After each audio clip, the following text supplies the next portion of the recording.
नमो बुद्धाय। स्वागत है आप सभी का। आप लोग देख रहे हैं बुद्धा's टीचिंग चैनल और हम यहाँ महाकारुणिक तथागत बुद्ध और उनके शिक्षाओं के विषय में चर्चा करते हैं।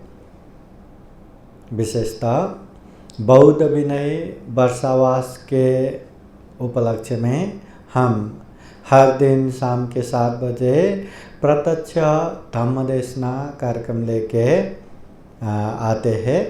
तो आज भी विशेष धम्म देशना लेके आप लोगों के सामने उपस्थित हुए हैं। सर्वप्रथम आप लोगों के जीवन में बुद्ध धम्म संघ का आशीर्वाद हमेशा हमेशा रहे, ऐसी कामना करते हैं। बुद्ध धम्म संघ को बुद्धवाणी पाली गाथा द्वारा वर्णना करते हैं। अरहं सम्मा संबुद्धो भगवा बुद्धं भगवन्तं अभिवादेमि स्वाखातो भगवता धम्मो धम्मं नमस्सामि सुपतिपन्नो भगवतो सावक संघो संघं नमामि। बुद्ध धम्म संघ को वंदन। आप सभी के जीवन में बुद्ध धम्म संघ का आशीर्वाद रहे, यही कामना। तो आइए आज का ये धम्म देशना कार्यक्रम शुरू करते हैं। समन्ता चक्रवालेषु अत्र गच्छन्तु देवता सदामं मुनिराजः शृण्वन्तु सद्गमोक्षदं धम्म श्रवण कालो अयं बदन्ता धम्म श्रवण कालो अयं बदन्ता धम्म श्रवण कालो अयं बदन्ता। नमो तस्स भगवतो अरहतो सम्मा संबुद्दस्स। नमो तस्स भगवतो अरहतो सम्मा संबुद्दस्स। नमो तस्स भगवतो अरहतो सम्मा संबुद्दस्स। सर्वप्रथम महाकारुणिक तथागत भगवान अरहत सम्यक संबुद्ध को त्रिवार वर्णन करते हैं। महाकारुणिक तथागत बुद्ध के जो सुआख्यात धम्म आदि मध्य अंत पर्यंत कल्याणकारी धम्म को त्रिवार वर्णन करते हैं। महाकारुणिक तथागत बुद्ध के आर्य श्रावक सुप्रतिपन्न संघ को त्रिवार वर्णन करते हैं। परम पूजनीय बोधिसत्व डॉक्टर बाबा साहब अम्बेडकर आज के विशेष धम्म देशना कार्यक्रम में उपस्थित संपूर्ण श्रद्धा संपन्न बुद्धि संपन्न उपासक उपासिकाएं, जीवन को सुखमय बनाने के लिए, जीवन को शांतिमय बनाने के लिए और अनेक अनेक दुख तकलीफ़ों से दूर रहने के लिए महाकारुणिक तथागत बुद्ध कहते हैं शीलं रक्षन्तु सर्वदा, शील को हमेशा पालन करो। ये शील क्या है? जो अच्छे अच्छे नियम है, जो अच्छे अच्छे अनुशासन है, उसे शील कहते हैं। कम से कम ये शरीर से करने वाले बुरे अकुशल पाप से दूर रहने के लिए जो अच्छे शील सदाचार पालन करते हैं वो शील है। वाणी से होने वाले अनेक अनेक अकुशल पाप से दूर रखने वाला जो आचार संहिता नियम है वो सील है। और ऐसे सील हमेशा पालन करना चाहिए। जिंदगी भर हम कितना भी अच्छा करो, सीलवान बनो, पुण्यवान बनो, मगर एक गलती हमें ऊपर से नीचे तक गिरा सकता है, पतन करा सकता है। इसलिए महाकारुणिक तथागत बुद्ध कहते हैं सील हमेशा पालन करना है, न केवल विशेष दिन में, न केवल विशेष अवसर पे, न केवल वर्षावास है करके केवल 3 महीना नहीं, ये सील हमेशा पालन करना है। तथागत बुद्ध ने विशेष समय में ही सील पालन करना है ऐसे उपदेश नहीं दिए। बुद्ध स्पष्ट कहते हैं सीलं रक्षन्तु सर्वदा, सील को हमेशा पालन करना चाहिए। विशेषतः गृहस्थ जीवन सुख शांतमय बनाने के लिए पंचशील 5 शील अच्छे से पालन करना है। हाँ, पंचशील से ऊपर का जो अष्टशील है वो विशेष समय में उपवास धारण करके वो 8 शील अष्टशील पालन कर सकते हैं। उससे भी ऊपर का 10 शील विशेष समय में 10 दिन के लिए प्रवज्ञा ग्रहण करके, या 1 महीना के लिए प्रवज्ञा ग्रहण करके, या वर्षावास 3 महीना के लिए प्रवज्ञा ग्रहण करके ये 10 शील पालन कर सकते हैं। उससे भी ऊपर जाना है तो 227 नियम उपसंपदा दीक्षा प्राप्त करके भिक्षु बन के ये पालन कर सकते हैं। भिक्षु नहीं बना तो 3 से 11 नियम पालन कर सकते हैं। इस तरह से बाकी विशेष समय में पालन करते हैं, मगर ये पंचशील कम से कम हर दिन हर समय पालन करना चाहिए।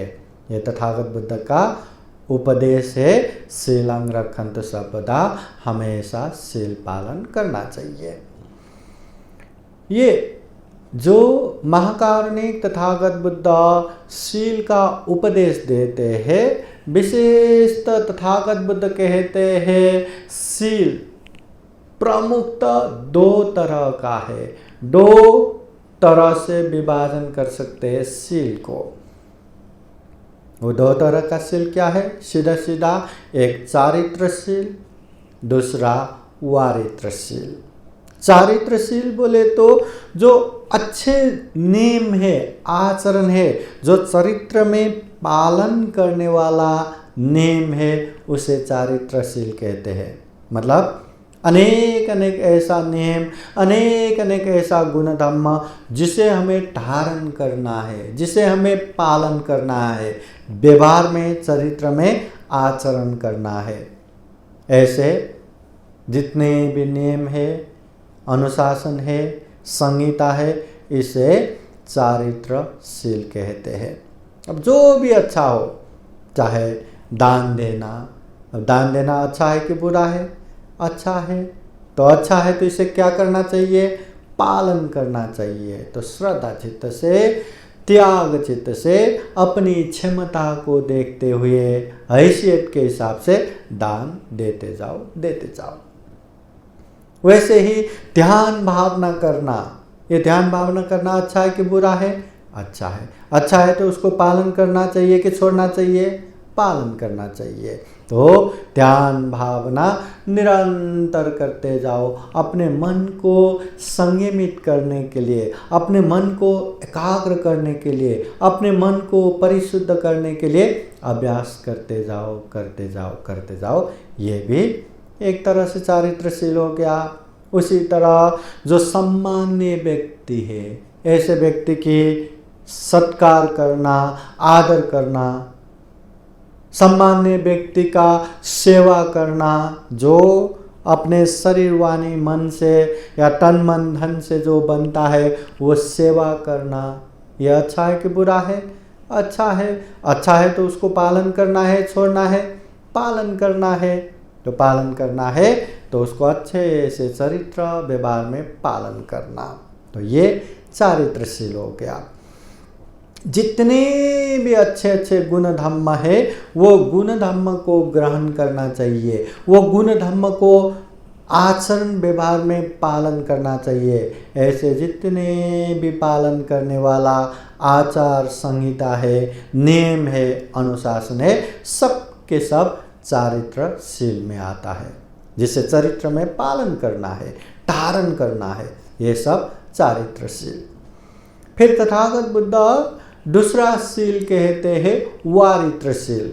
वारित्रशील बोले तो चरित्र से दूर करने वाला, वह जिसे पालन नहीं करना, छोड़ना है, ऐसे नियम आचरण संहिता को वारित्रशील कहते हैं। जो भी गलत है, जो भी अकुशल है, जो भी पाप है, ऐसे नियम आचरण से दूर रहना है, उसे वारित्रशील कहते हैं।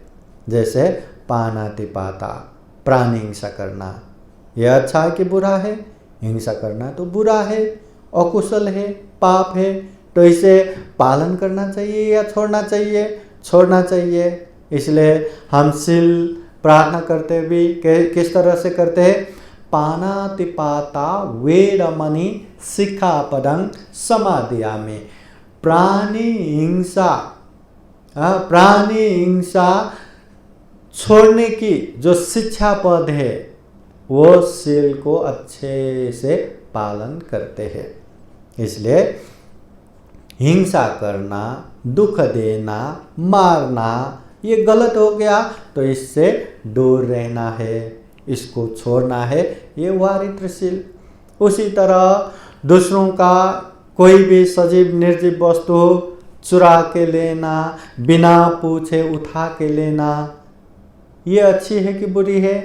ये भी बुरा है, ये भी अकुशल है, ये भी पाप है, तो ये भी वारित्रशील है, इसको छोड़ो। वैसे ही काम मिथ्याचार करना, व्यभिचार करना, परस्त्री परपुरुष गमन करना, ये अच्छा है कि बुरा है? ये भी बुरा है। अगर ये बुरा है तो इसे पालन करना चाहिए कि छोड़ना चाहिए? छोड़ना चाहिए। ये छोड़ना चाहिए, ये अकुशल है, ये पाप है, इसलिए ये भी वारित्रशील हो गया। उसी तरह मूसावादा, असत्य बोलना, झूठ बोलना, असत्य झूठ बोलना, ये अच्छा है कि बुरा है?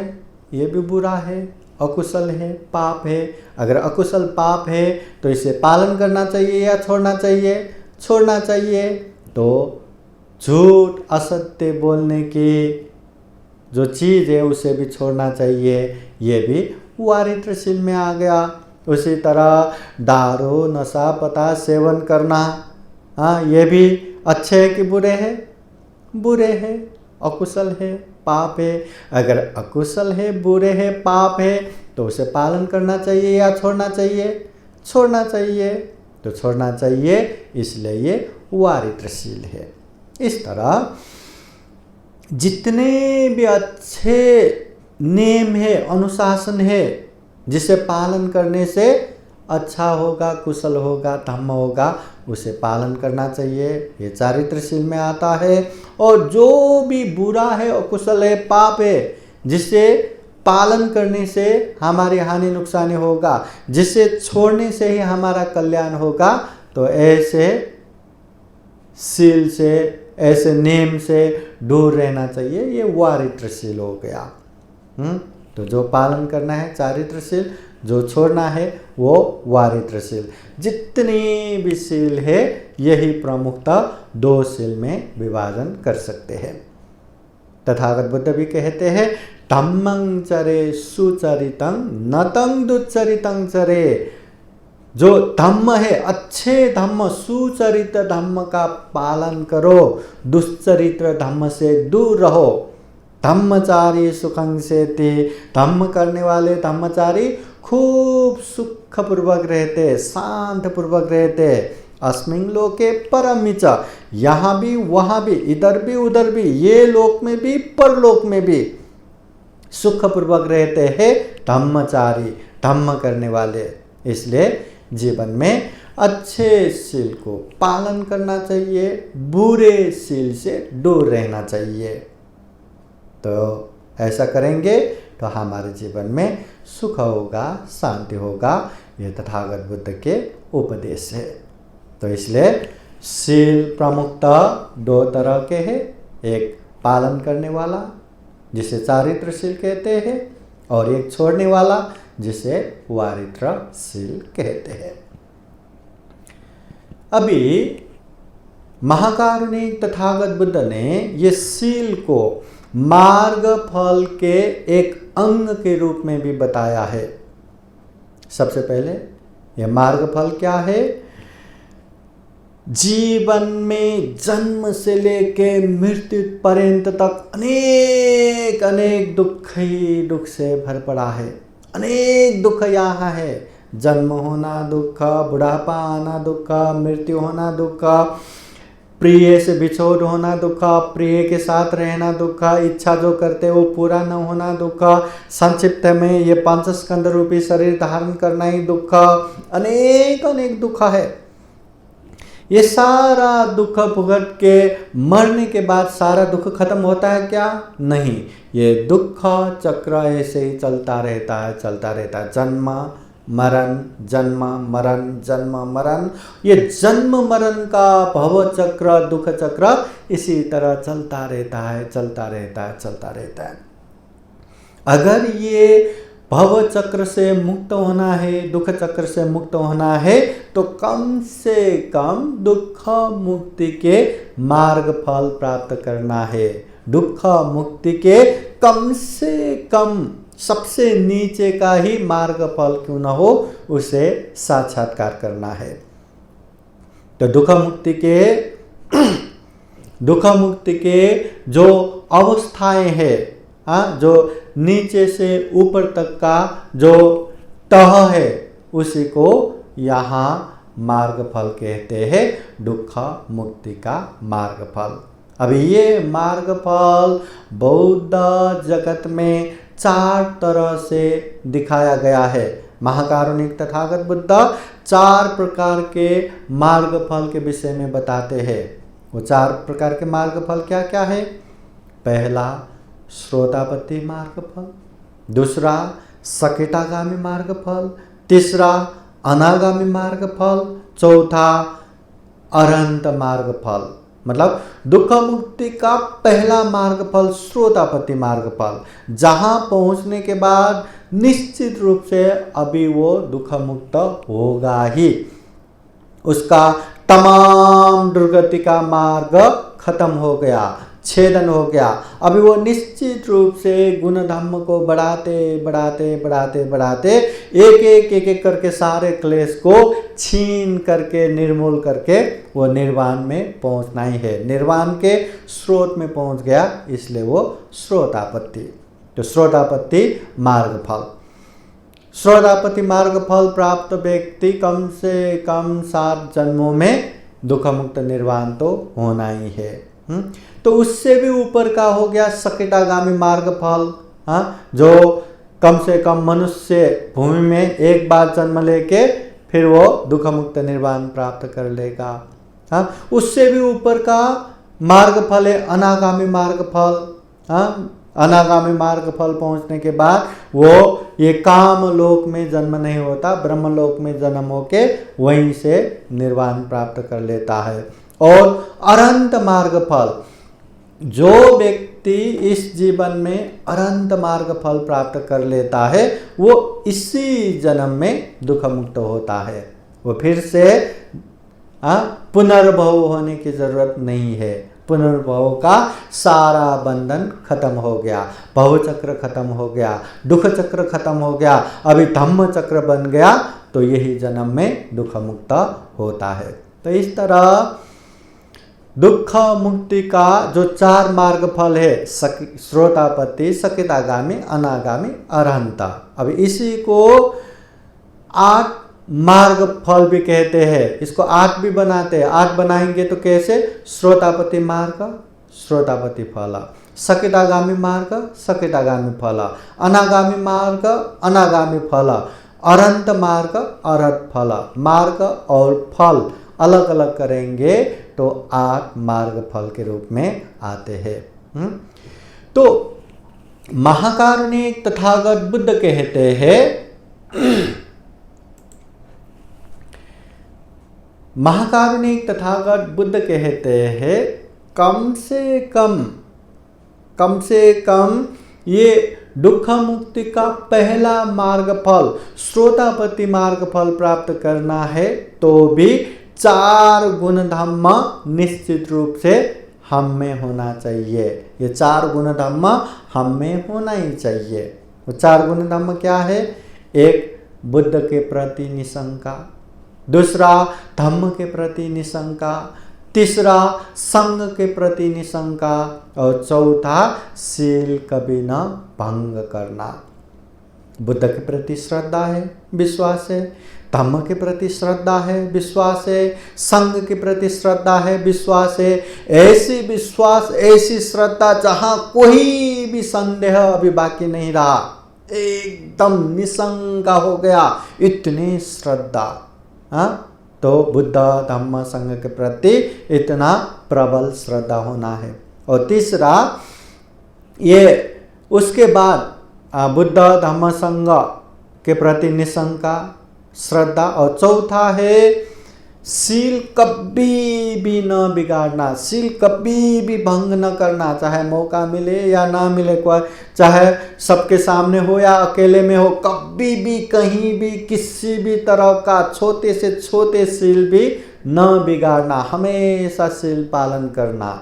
अगर कोई व्यक्ति ये 4 गुण धम्म को विकास करते हैं, 4 गुण धम्म को अच्छे से पालन करते हैं, तो वो भी दुख मुक्ति का पहला मार्ग फल श्रोतापत्ति फल में पहुंच सकते हैं। मतलब बुद्ध के प्रति, धम्म के प्रति, संघ के प्रति निशंक होना और शील को कभी न बिगाड़ना। इस तरह से देखा जाए तो हम भी बुद्ध के प्रति श्रद्धा रखते हैं, धम्म के प्रति श्रद्धा रखते हैं, संघ के प्रति श्रद्धा रखते हैं, तो हम क्यों दुख मुक्त नहीं बने?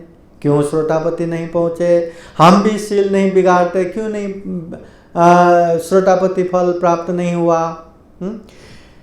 बुद्ध धम्म संघ के प्रति इतना श्रद्धा होना चाहिए, इतना विश्वास होना चाहिए कि जीवन में बुद्ध धम्म संघ प्राप्त हुआ, बस हो गया, ये त्रिरत्न प्राप्त हो गया, बस हो गया। बुद्ध धम्म संघ के अलावा कोई भी शरण नहीं है। नत्थि में शरणं अन्यं बुद्धो में शरणं वरं, धम्मो में शरणं वरं, संघो में शरणं वरं। बुद्ध बाहेक अब कोई भी शरण नहीं, बुद्ध धम्म संघ ही केवल शरण है। इस तरह से निशंक होके बुद्ध के प्रति, धम्म के प्रति, संघ के प्रति श्रद्धा होना है, विश्वास होना है। और ये बहुत ही महत्वपूर्ण है। तथागत बुद्ध के समय में एक छत्त मानव का वो उपासक बुद्ध धम्म संघ के शरण, अंतिम समय में बुद्ध धम्म संघ के शरण जाके वो डाकू लुटेरों का हाथों से मर भी गया, फिर भी वो सुगति को प्राप्त हो गया बुद्ध के समय में। और एक उपासक, शरण उपासक, जो बिहार में जाके बुद्ध धम्म संघ के शरणागत होके खूब जो भी सेवा बनता है वो करने वाला, मगर वो शरण उपासक बचपन से एक बुरी आदत जो नशा सेवन करता है और उससे दूरी नहीं हो पाए। जब वो मर गए तो वहाँ चर्चाएं होने लगे कि शरण उपासक मर गए, अब क्या हुआ रहेगा। जब तथागत बुद्ध से पूछे तो तथागत बुद्ध कहते हैं शरण उपासक सुगति को गया है, शरण उपासक मरने से पहले ही श्रोतापति फल में पहुंच गए। तो सब लोग कहते हैं उसमें नशा सेवन करने की दुर्गुण है, वो तो अकुशल हो गया, पाप हो गया, फिर कैसे श्रोतापति फल? तथागत बुद्ध कहते हैं वो शरण उपासक में इतनी श्रद्धा है, इतनी बुद्ध धम्म संघ के प्रति श्रद्धा है कि अगर कोई कहे कि बुद्ध बुद्ध नहीं, धम्म धम्म नहीं, संघ संघ नहीं, बुद्ध मुझे नहीं चाहिए, धम्म मुझे नहीं चाहिए, संघ मुझे नहीं चाहिए, ऐसा बोलो नहीं तो अभी के अभी तुम्हारा सर धड़ से अलग कर देंगे, तलवार से काट देंगे। ऐसा तलवार लेके सामने भी आए तो वो ऐसा ही कहेगा, बुद्ध बुद्ध ही है, धम्म धम्म ही है, संग संग ही है। बुद्ध मुझे चाहिए, धम्म मुझे चाहिए, संग मुझे चाहिए। अगर तुम्हें तलवार से सर काटना है तो काटो। इतना श्रद्धा, इतना प्रबल बुद्ध धम्म संघ के प्रति श्रद्धा था, इसलिए ये शरण उपासक को दारू नशा पीने के बावजूद भी श्रोतापति फल में प्राप्त होने से नहीं रोक पाया, मतलब इतना श्रद्धा। इसलिए अगर दुख मुक्ति का मार्ग फल प्राप्त करना है, बुद्ध धम्म संघ के प्रति निसंग होना है, एकदम विश्वास रखना है, श्रद्धा रखना है कि बुद्ध धम्म संघ के अलावा और कोई शरण नहीं ढूंढना, इसी में सब हो जाता है। और महत्वपूर्ण गुण है शील को कभी नहीं बिगाड़ना। कितना भी मौका मिले, कितना भी अनुकूल वातावरण मिले, या कितना भी अकेले या गुप्त रूप से हो, कभी भी शील न बिगाड़ना।